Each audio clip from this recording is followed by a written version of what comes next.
ত্রাণ দিতে গিয়ে নাগরাকাটায় আক্রান্ত সাংসদ বিধায়ক, প্রতিবাদে শঙ্করকে নিয়েই কলকাতায় পথে নেমে বদলের হুঙ্কার শুভেন্দুর। সুদে আসলে বদলা আমরা নেব। নাগরাকাটা কাণ্ডকে হাতিয়ার করে পথে বিজেপি, কোচবিহারে ডিএম অফিস অভিযান, ব্যারিকেড ভাঙার চেষ্টা, পুলিশের সঙ্গে ধস্তাধস্তি। দুর্গাপুর গণধর্ষণ কাণ্ডে চাঞ্চল্যকর মোড়, নির্যাতিতার সহপাঠী মেডিকেল ছাত্রী গ্রেফতার, 7 দিনের পুলিশ হেফাজত, মেডিকেল লিগাল টেস্ট করাতে চান তদন্তকারীরা। এসআইআর নিয়ে একের পর এক তৃণমূল নেতার হুমকি, এবার লন্ডভন্ড করার হুঁশিয়ারি। তালিকা থেকে একজনকে যদি বাদ করে আমরা হরিশ্চন্দ্রপুরকে লন্ডভন্ড করে দেব। পাহাড় বাঁচাতে মুখ্যমন্ত্রীর পরামর্শ।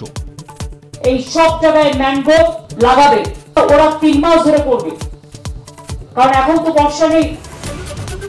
প্যাকেট খুলতেই গুঁড়ো গুঁড়ো, পরীক্ষায় ফেল একাধিক প্রয়োজনীয় ওষুধ, 34 রকমের ওষুধ নিম্নমানের, জানালো কেন্দ্রীয় ড্রাগ কন্ট্রোল, বাজার থেকে তুলতে বলল রাজ্য। পাহাড় বাঁচাতে মুখ্যমন্ত্রীর পরামর্শ।